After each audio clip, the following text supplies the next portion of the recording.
Tamoso jyotirgamayo. Take me from darkness to light.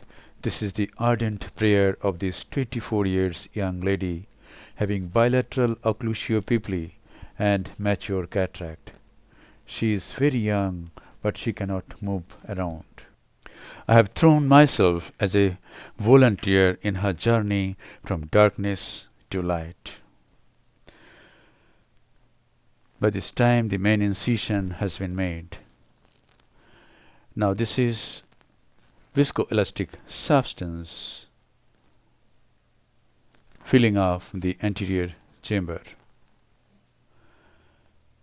And now, my plan is to make some step incisions for applying iris hooks. This is a step incision at 10 o'clock. This is another step incision at 7 o'clock. This is on more at 1 o'clock. And this is another one at 4 o'clock. So 4 step incisions for introduction of 4 iris hooks. 10, 7, 1, 4. This is a side port for introduction of chopper or Simcoe. And now I'm trying to break the synechia, and I find that a thick membrane is coming off. Yes, this is a very thick membrane across the pupil, and there is no gap. Intraocular pressure was very high in this eye, about 56 millimeter of mercury, and it has been controlled medically to about 30 millimeter of mercury at this time. I am using a Utrata forceps to remove this inflammatory membrane. You can see how thick it is, but it has come off very nicely. Now I inject some more viscoelastic substance and then ask for trypan blue dye, and you can see this is painting of anterior capsule under viscoelastic substance, and this produces enough staining for doing capsulorhexis. The dye is being washed out.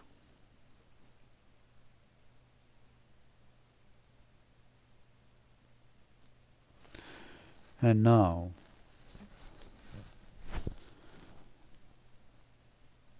viscoelastic substance is injected, and then the iris hooks are applied.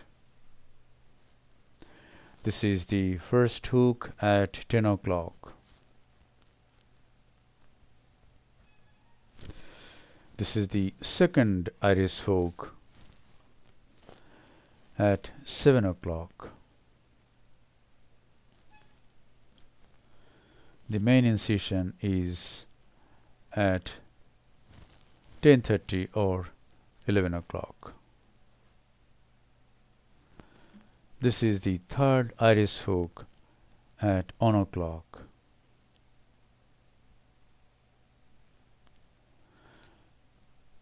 And this is the last iris hook at 4 o'clock.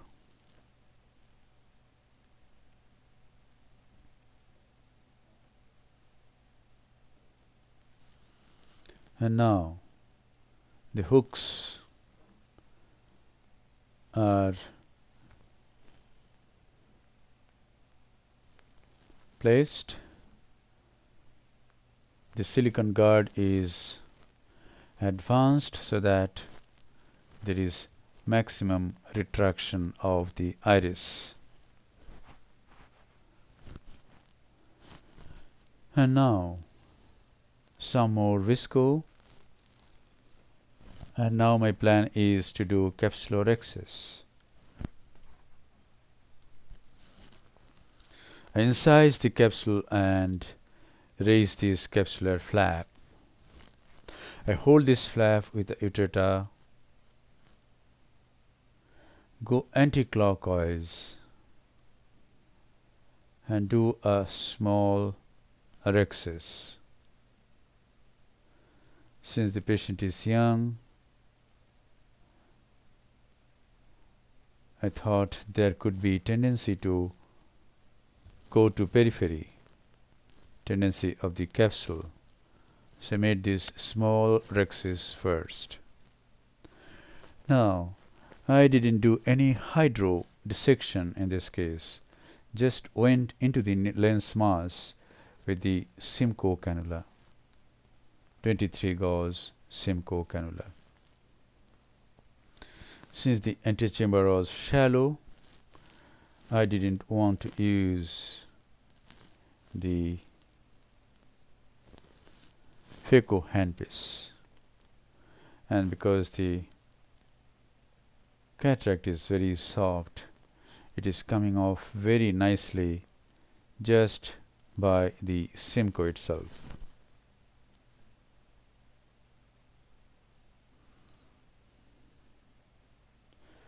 Simcoe is a very safe, very simple and safe instrument, and we should use this instrument as much as possible.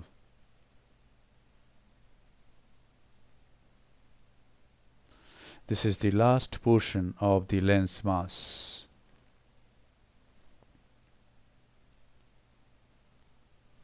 Epinucleus.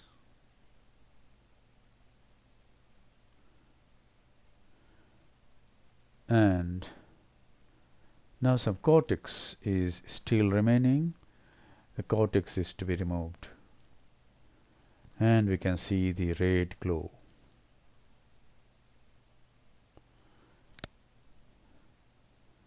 So this is a journey from darkness to light.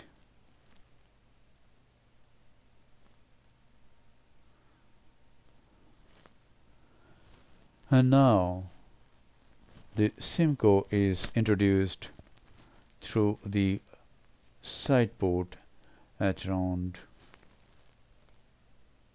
2 o'clock, and the cortex from 9 o'clock, 8 o'clock, 11 o'clock are removed. Now I inject some viscoelastic substance, and now I want to enlarge the rhexis to some extent to prevent capsular phimosis. So I have given a nick at around 3 o'clock and extending the rhexis from 3 o'clock to 5 o'clock. Now another nick at around 9 o'clock, and it is enlarged to some extent. And now I implant the intraocular lens, a foldable intraocular lens in the capsular bag. Yes, the lens has gone very nicely in the capsular bag. And now I want to enlarge the rhexis at 7 to 6 or 5 o'clock. So I've given a nick at 7 o'clock, hold the flap with ureter, and here it is. I enlarge the rhexis there at 7 o'clock and 6 o'clock. Now the rhexis size is adequate, and I think there will be no risk of capsular phimosis in this case. Now I remove the iris hooks. Iris hook from 10 o'clock is removed. This is the hook from 7 o'clock. It is also removed. The hook from 4 o'clock is removed. And the hook from 1 o'clock is removed. So all the hooks have been removed. And now a thorough cleaning of the viscoelastic substance is being done.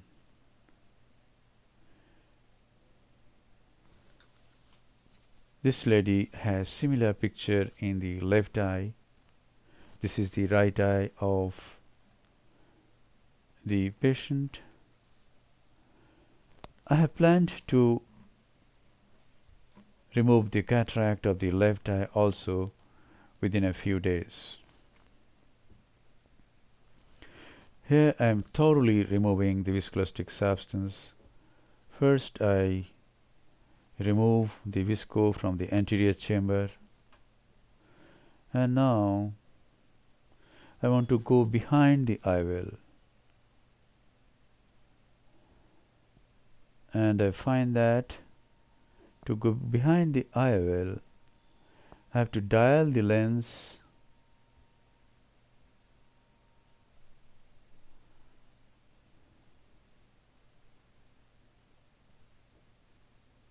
here it is. So I'm dialing the lens because the haptic was at 12 o'clock. Now I have gone behind the lens and thoroughly removing the visco from the capsular bag.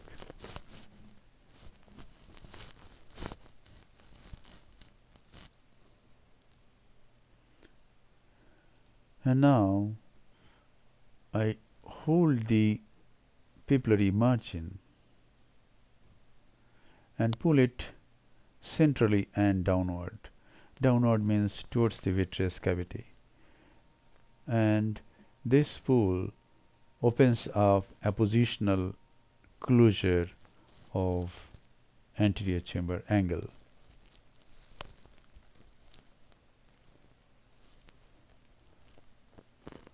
Though I thought in this case the cause of raised IOP is 360-degree posterior synechia. And I could see some blood vessels on the iris.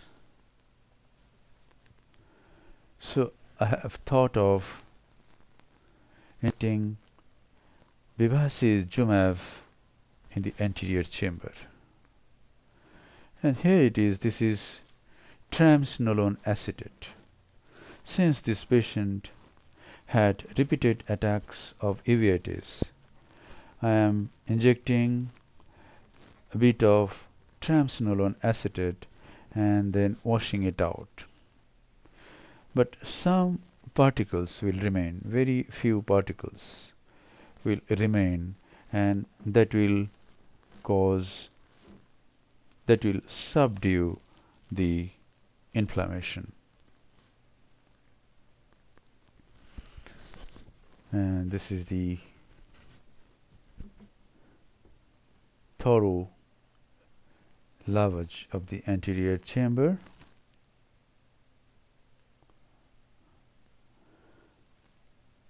Now the anterior chamber is formed. And now I inject bevacizumab through the limbus with a 30 gauge needle, 0.02 ml of bevacizumab has been injected. And now the journey from darkness to light is complete. These are the steps, these are the stations in the journey.